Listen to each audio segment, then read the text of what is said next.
जहलम में 10 औरतें एक साथ नीम बरहाना हालत में जाली पीर के आगे लेटी थीं और पीर बारी बारी उनके साथ। जहलम में पकड़ी जाने वाली 10 बरहाना औरतें अपने वजूद को मुकम्मल तौर पर चादर में लपेटे हुए आराम आराम से चलती हुई उस आस्ताने में दाखिल हुई जिसको पीर ग़ुलाम रसूल बाबा कहते थे। इस पीर का आस्ताना जहलम में वाक़या था और मैं ख़ास तौर पर इस पीर के आस्ताने पर हाज़री के लिए अपने शहर से अपनी सहेली के घर जहलम रहने आई थी। मैं 2 दिन पहले ही जहलम आई थी और बड़ी मुश्किल से मुझे मेरे शौहर से इजाज़त मिली थी यहाँ आने के। मैंने अपने शौहर से झूठ बोला था।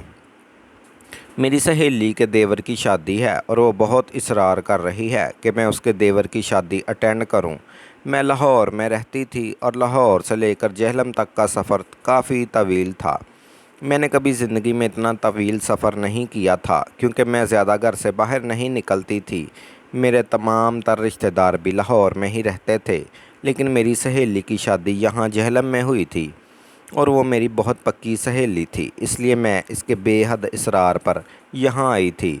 लेकिन मैं शादी अटेंड करने के लिए हरगिज़ नहीं आई थी क्योंकि यहाँ कोई शादी नहीं थी। मेरी सहेली साइमा ने तो मुझे किसी और मकसद के लिए यहाँ बुलाया था और मैं भी पूरे दिल से इस मकसद की तमील के लिए यहाँ आई थी। मेरे पास सिर्फ़ 1 हफ़्ता था अपने काम करने के लिए और इससे ज़्यादा घर से बाहर रहने की इजाज़त मेरे शौहर ने मुझे नहीं दी थी। मैं ख़ुद भी बेहद खौफज़दा थी, लेकिन मैं बेहद मजबूर होकर यहाँ पर आई थी। मेरे यहाँ पर आने का बहुत ही ख़ास मकसद था और मेरी सहेली ने मुझे कहा था कि इस पीर बाबा के पास हर मुश्किल का हल है, बस हमें वही करना होगा जो ये पीर बाबा कहें। अगर पीर बाबा ने कहा कि मेरा क़याम इस शहर में 1 हफ़्ते से ज़्यादा हो सकता है तो मुझे हर हाल में 1 हफ़्ते से ज़्यादा यहाँ रहना है। और मेरी सहेली की बात सुनकर मैं परेशान हो गई। 1 हफ़्ते की इजाज़त भी बहुत मुश्किल से मिली थी। मेरी शादी को 7 साल हो गए थे और मैं मुसलसल मुर्दा बच्चे पैदा कर रही थी और अब मेरी सास ने इरादा कर लिया था कि वो मेरे शौहर की दूसरी शादी करवाएंगी क्योंकि उनको लगता है कि मुझे 18 था, इसलिए मेरा कोई बच्चा नहीं बच रहा था। मेरे बच्चों की जान पेट में ही चली जाती थी और मैं फिर ज़िंदगी के दौरान इस कदर तकलीफ़ से गुज़रती थी जिसका कोई हिसाब नहीं। अगर मेरे हाथ में ज़िंदा बच्चा आ जाता, अब मैं ये सोचती कि हाँ, ये तकलीफ़ एक मुट्ठी तकलीफ़ है जिसको सहने में भी मज़ा है, लेकिन इतना दर्द सहने के बाद भी जब मेरे हाथ में मुर्दा बच्चा आता तो मैं रोती रहती। मैंने महसूस किया था कि मेरे शौहर भी मेरी तरफ़ से मायूस हो चुके हैं और उनको भी कोई दूसरी शादी का शौक़ चढ़ गया है। मेरी सास ने मेरे शौहर के लिए लड़की भी देख रखी थी और मेरे शौहर को भी इस लड़की से शादी करने में दिलचस्पी थी और अब तो जैसे मेरी जान को बन आई थी। जब इस बात का ज़िक्र मैंने अपनी सहेली साइमा से फ़ोन पर किया तो उसने कहा फ़ौरन से जहलम आ जाओ और यहाँ पर एक ऐसा पीर बाबा है जिसके हाथ में बहुत करामत है। कहते हैं इंसान जब अंधा होता है तो वह सूरज की तरफ देखता है और उस वक़्त मुझे ये पीर बाबा सूरज की तरह लग रहा था। मेरी सहेली ने मुझे इस कदर यकीन दिलाया कि मैं इसकी बातों में आ गई और यहाँ तक ये मेरे लिए आसान नहीं था, लेकिन मेरे शौहर को मुझ पर अंधा अतमाद था, इसलिए उसने मुझे जाने की इजाज़त दे दी, वरना उसकी तबीयत के ख़िलाफ़ थी ये बात कि मैं 1 हफ़्ते के लिए अनजान शहर में अनजान लोगों के बीच रहने के लिए जाऊं। आस्ताने में अगरबत्ती की खुशबू फैली हुई थी। मैंने चादर के पल्लू से नकाब किया हुआ था। मेरी सिर्फ़ आंखें ही नुमायाँ थी। वहाँ पर इतनी सारी औरतें बैठी हुई थी। मैं भी उसी जगह जाकर अपनी सहेली के साथ खामोशी से बैठ गई। अभी हम पीर बाबा के कमरे में नहीं गए थे। पीर बाबा अंदर के एक और कमरे में थे और वो बारी बारी आने वाली हर औरत को पूरी तवज्जो से सुन रहे थे और दुआ लिख कर दे रहे थे।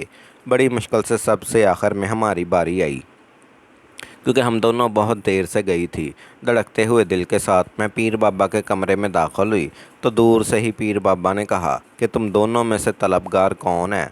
तो मेरी सहेली ने मेरी तरफ़ इशारा किया तो पीर बाबा ने कहा जो तलबगार है सिर्फ़ वो अंदर आ सकता है, बाकी बाहर बैठे रहें।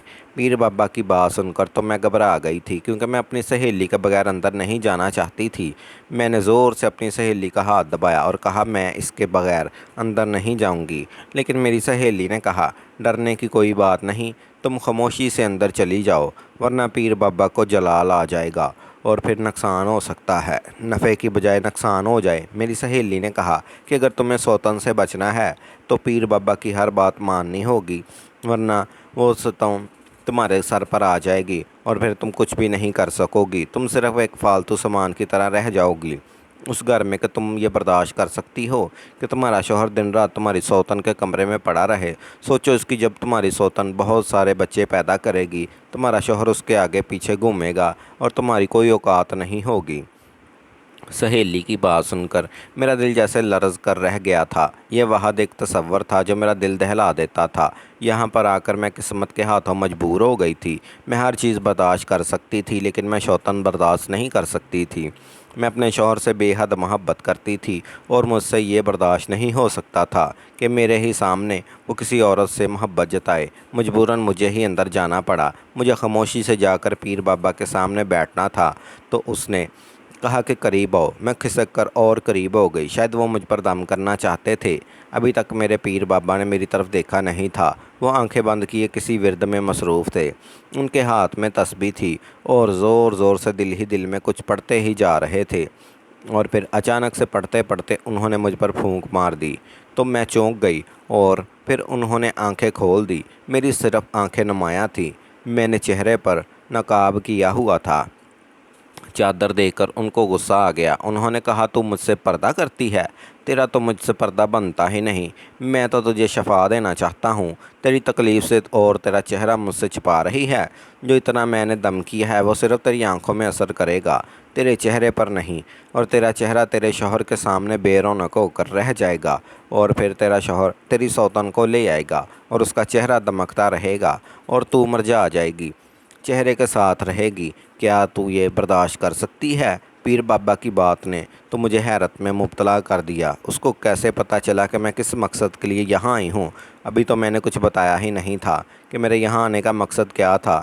तो फिर इन्हें कैसे पता चल गया था? मेरा शौहर दूसरी शादी करने वाला है और मैं सौतन के खौफ से इनके पास आई हूँ। बेरौनक चेहरे वाली बात ने तो मुझे झंझोड़ कर रख दिया था। मैंने घबराहट में फ़ौरन से हटाया और चेहरा बाबा को दिखाया, तो उन्होंने शाबाशी के अंदाज में सर को ऊपर नीचे जंबश दी और फिर दोबारा से आंखें बंद करके कुछ पढ़ने लगे। और पढ़ते पढ़ते फिर से मेरे चेहरे को देखा। फिर थोड़ी देर बाद बोले कि खौफज़दा हो, अपने शौहर को खोने से डरती हो? दूसरी औरत के आने से बांझ रह जाने के खौफ ज़्यादा होना। पीर बाबा तो मुझे हैरान और परेशान किए जा रहे थे। इन्हें कैसे पता चल गया कि मैं किस चीज़ से खौफज़दा हूँ? मैंने कहा कि आपको ये सब कैसे पता? तो उन्होंने कहा कि अल्लाह वाले लोग सब कुछ जानते हैं। ये बात सुनकर तो मैं सोच में पड़ गई और अब मैंने फ़ैसला कर लिया कि जो भी मैं पीर बाबा कहेंगे मैं वही करूँगी। पीर बाबा ने कहा कि तेरी सास ने तेरे शौहर के लिए लड़की तलाश कर ली है और तेरा शौहर भी इस लड़की में दिलचस्पी रखता है और ऐन मुमकिन है कि जल्द अज जल्द वो लड़की सौतन बनकर तेरे सर पर आ जाएगी। जब पीर बाबा ने ऐसा कहा तो मैं उनके कदमों में गिर गई और मैंने कहा, नहीं बाबा जी, मैं ये बर्दाश्त नहीं कर सकती। कुछ भी हो जाए मुझे इस लड़की से बचाएं। मैं तो एकदम से पीर बाबा की मदाह हो गई थी कि इन्हें मेरे दिल की हर बात पता थी, मेरे सारे हालात का पता था और वाकई मैं कोई बहुत पहुँचे हुए पीर बाबा लगते थे जो इन्हें सब कुछ पता था। और ये तक पता था कि मेरी सास ने लड़की तक तलाश कर ली है।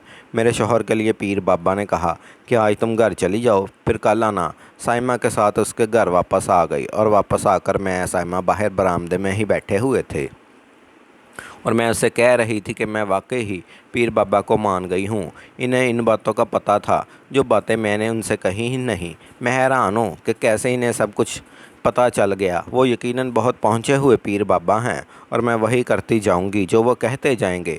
साइमा ने कहा, हाँ, वो मेरे आजमाए हुए हैं। मैं जिस जिस औरत को पीर बाबा के पास लेकर गई हूँ वो औरत कामयाब ही लौटी है। बस तुम्हें पूरे दिलजोई से साथ तुम्हें अपना मकसद हासिल करना है, हिम्मत नहीं हारनी। और अगर तुमने हिम्मत हार ली तो तुम्हारी जगह कोई और आ जाएगी और किसी और के आने का तसव्वुर ही मेरे लिए नाकाबिले बर्दाश्त था। पीर बाबा की बातों को सोचते सोचते सो गई थी और मैं बहुत सुकून की नींद सोई थी। पीर बाबा की बातों को जब सोचते सोचते सो गई और सुबह बेदार हुई तो मैं बहुत पुरसुकून थी और बहुत पुरुमीद थी कि अब मेरा काम होने वाला है और अब मैं सौतन से बच जाऊंगी। अगले रोज़ फिर मैं साइमा दोनों पीर बाबा के आस्थाने पर चली गई और इस बार हमारी बारी जल्दी ही आ गई। इस बार फिर पीर बाबा ने साइमा को बाहर रुकने का कहा और मुझे अंदर आने का कहा। मैं अंदर चली गई और कल की तरह घबराई हुई नहीं थी। अब मेरे अंदर एक अतमाद आ चुका था, मेरा खौफ ख़त्म हो चुका था और मैं बेखौफ होकर पीर बाबा के सामने बैठ गई, जैसे किसी से कुछ मांगने के लिए बैठ जाते हैं। पीर बाबा ने मुझसे कहा, मैं तुम्हारे लिए चिल्ला काटूंगा और इसलिए तुम्हें 40 दिन तक मेरे आस्थाने में रहना होगा। 40 दिन का सोचकर तो मैं घबरा गई। मैंने पीर बाबा से कहा, मैं अपने शौहर से 1 हफ़्ते की इजाज़त बड़ी मुश्किल से लेकर आई हूँ। 40 दिन तो मेरे लिए बहुत ज़्यादा हैं और मैं इतने दिन नहीं रह सकती। फिर पीर बाबा ने कहा, ठीक है, तुम्हारा 40 दिन का चिल्ला 10 दिन में पूरा कर देता हूँ तुम्हारी मजबूरी को देखते हुए, लेकिन शर्त ये है कि ये 10 दिन तुम्हें मेरे आस्थाने पर ही रहना पड़ेगा। ये सुनकर तो मैं परेशान हो गई। मैं तो कभी घर से बाहर इस तरह से निकली भी नहीं थी, लेकिन इस तरह से किसी के आस्थाने में रहना मेरे लिए आसान नहीं था। पीर बाबा ने कहा, तुम परेशान मत हो, अगर तुम्हें सौतन से बचना है तो तुम्हें वही करना होगा जो मैं तुम्हें कहूँगा, वरना फिर तुम यहाँ से बेमुराद ही लौट जाओगी। अब फैसला तुम्हारा है कि तुम मेरे पास मेरे आस्थाने पे रहती हो या फिर चली जाती हो। यहाँ से कोई भी खाली हाथ नहीं जाता। अगर तुम चली गई तो सारी ज़िंदगी तुम्हारी झोली नहीं भर सकती, ये बात याद रखना। पीर बाबा की बातों ने मुझे बेहद खौफज़दा कर दिया। बहुत सोचने के बाद मैंने हामी भर ली थी। मैंने कहा, मैं अपनी सहेली को बता देती हूँ और घर से थोड़ा सामान भी लेकर आती हूँ। तो उन्होंने कहा, तुम्हें हर सामान यहाँ मैसर है, तुम बस अपनी सहेली को बोल दो कि वो यहाँ से चली जाए। मैंने बाहर आकर साइमा को सारा मामला बताया तो उसने कहा कि परेशान होने की ज़रूरत नहीं, मैं पीछे सब कुछ संभाल लूँगी। ना तुम्हारा शौहर तुम्हें याद करता है ना फ़ोन करता है। अगर फ़ोन कर भी ले तो मैं कहूँगी कि तुम सो रही हो और वो बार बार तो तुम्हें फ़ोन करने से रहा। अगर ज़्यादा मसला हुआ तो मैं आ जाऊँगी, तुम बेफ़िक्र हो जाओ और यहाँ रहो। ऐसा कहकर साइमा वहाँ से चली गई और मैं थोड़ी देर में अंदर आ गई। पीर बाबा ने कहा, परेशान होने की ज़रूरत नहीं है। फिर उन्होंने एक औरत को आवाज़ दी। उस औरत से कहा कि मुझे मेरा कमरा दिखा दें। उन्होंने आंखों ही आंखों में अजीब सा इशारा उस औरत को किया। वो औरत समझने के अंदाज में असबाब में सर हिलाकर मेरे पास आई और मुझसे कहा, चलो मैं तुम्हारा कमरा बता देती हूँ।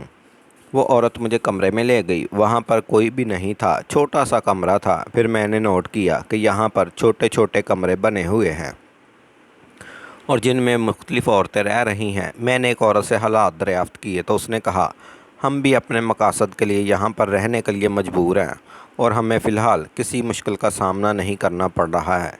ये सुनकर मुझे हौसला आ गया और मैं वहाँ रहने लग गई। पहला दिन था, मेरा आराम से गुजर गया, लेकिन जैसे ही रात हुई तो अचानक से एक औरत अंदर आई और कहा, पीर बाबा का दम का वक़्त हो गया है, वो अब तुम पर दम करेंगे। मैं हैरत में थी। मैंने वक़्त देखा, सामने दीवार पर लगी हुई घड़ी में तो रात के 12 बज रहे थे। मैं थोड़ी परेशान हो गई कि पीर बाबा ने सुबह के वक़्त दम क्यों नहीं किया। तो उस औरत ने बताया कि पीर बाबा रात के वक़्त दम करते हैं, इस दम में बहुत ज़्यादा असर होता है। मैं खामोश हो गई और थोड़ी देर में वो पीर बाबा अंदर चले आए। वो मेरे सामने बैठ गए। मैं भी खामोशी से सर झुका कर बैठ गई। मुझे लगा वो मुझ पर दम करेंगे। मैंने सर उठाकर देखा तो वो अपने आगे आंखें बंद किए कुछ पढ़ रहे थे। फिर अचानक से कमरे में मुझे अगरबत्ती की खुशबू महसूस हुई। वो औरत अगरबत्ती लेकर आई थी और उसने जला दी। अब कमरे में अगरबत्ती का धुआं भर चुका था और अचानक से मेरा सर भारी होने लगा था। तो पीर बाबा ने मेरे सर पर अपना हाथ रख दिया और ज़ोर ज़ोर से कुछ पढ़ने लगे। जैसे ही वो पढ़ते जा रहे थे, वो अगरबत्ती की खुशबू मेरी नाक में जा रही थी। वैसे वैसे मेरी आंखों के सामने अंधेरा आ रहा था। थोड़ी ही देर में गनूदगी तारी होने लगी और मैं नींद की वादियों में खो गई। मुझे जब होश आया, मेरी हालत गैर थी। मुझे समझ नहीं आ रहा था कि मैं कब और किस वक़्त बेहोश हुई और कब मुझे होश आया। मेरी आँख खिड़की से आने वाली रोशनी से खुली थी और रोशनी इतनी ज़्यादा थी कि मैं अपनी आंखों पर हाथ रख लिया और बहुत मुश्किल से मैं उठी और फिर थोड़ी देर में मैं नॉर्मल हो गई। फिर वही औरत मेरे लिए चाय नाश्ता लेकर आई। मैंने उससे कहा, मुझे क्या हो गया था, रात में बेहोश हो गई थी। उसने कहा कि बहुत सारी ऐसी औरतें होती हैं जो रूहानी तौर पर मजबूत होती हैं और पीर बाबा जब दम करते हैं तो वो बेहोश नहीं होती, लेकिन बहुत सारी ऐसी औरतें भी होती हैं जिन पर पहले से बहुत ज़्यादा जादू किया होता है तो पीर बाबा का दम बर्दाश्त नहीं कर पाती और वो बेहोश हो जाती हैं। कल पीर बाबा ने बताया कि तुम पर तो तुम्हारी सास ने इस कदर तेज़ अमल करवाया है कि जिसकी वजह से तुम पीर बाबा का दम बर्दाश्त नहीं कर सकी और बेहोश हो गई। फिर पीर बाबा ने तुम्हारी वजह से बहुत परेशानी काटी। उन्होंने कहा तुम पर सख्त जादू करवाया गया है, तुम्हारी सास ने, और तुम पर बहुत मेहनत की ज़रूरत है। इस औरत की बात सुनकर तो मैं बहुत परेशान हो गई। मैंने कहा हाँ, मुझे पहले से शक था कि मेरी सास ने मुझ पर बहुत सख्त इल्म करवाया है, जिसकी वजह से मेरी सेहत दिन ब दिन बिगड़ती जा रही है। फिर सारा दिन यूं ही गुजर गया। अचानक से मैंने सोचा कि बोर हो रही हूँ, थोड़ी चहलकदमी कर लूँ और आस्थाने को ठीक से देख लूँ। मुझे लगा कि कमरे का दरवाज़ा बाहर से बंद है। वो अक्सर बंद ही होता था, लेकिन आज खुला हुआ था। मैंने सोचा कि मैं इर्द गिर्द का माहौल भी देख लूँ और औरतों से बात भी कर लूँ जो दूसरों कमरों में चिल्ला काट रही हैं। चलते चलते अचानक मेरी नज़र एक बड़े से कमरे में पड़ी, जिसका थोड़ा सा दरवाज़ा खुला हुआ था। पहले तो मुझे सामने का मंजर समझ नहीं आया, लेकिन अचानक से जब मैंने थोड़ा सा दरवाज़ा खोल कर देखा तो सारा मंजर मेरी समझ में आ गया और पीर तले से ज़मीन निकल गई। हकीकी मायने में सब कुछ पता चल गया। मेरा दिल कर रहा था कि मैं इसी वक्त वहाँ से भाग जाऊँ। मैंने आओ देखा ना तो वहाँ से फ़ौरन निकलने लगी। मुझे लगा वहाँ से निकल ही नहीं पाऊँगी, लेकिन किस्मत मेरा साथ दे रही थी। अचानक ही पीर बाबा की एक मरीदनी ने मुझे वहाँ से जाता हुआ देख लिया तो फ़ौरन से पीर को आवाज़ लगाई कि साईं, ये लड़की भाग रही है। ये सुनकर वो औरत पीछे लग गई और पीर बाबा की आवाज़ सुनाई दे, भागो, इसे पकड़ो, ये जाने ना पाए। और दो औरतें मेरे ताक़ब में भागती रहीं और मैं भी भागती रही। मेरे पाँव से जूता भी उतर गया, मेरा पाँव ज़ख्मी हो चुका था। बड़ी मुश्किल से मैं आस्ताने से बाहर निकली। पथरीली ज़मीन पर चलती हुई मेरे पाँव जैसे लहू लहान होने वाले थे, लेकिन बस मुझे अपनी इज्जत की फ़िक्र थी और मैं बगैर कुछ सोचे समझे भागती जा रही थी। भागते भागते झाड़ियों में मेरा दुपट्टा फंस गया। मैंने देखा वो औरतें मेरे पीछे आ रही हैं।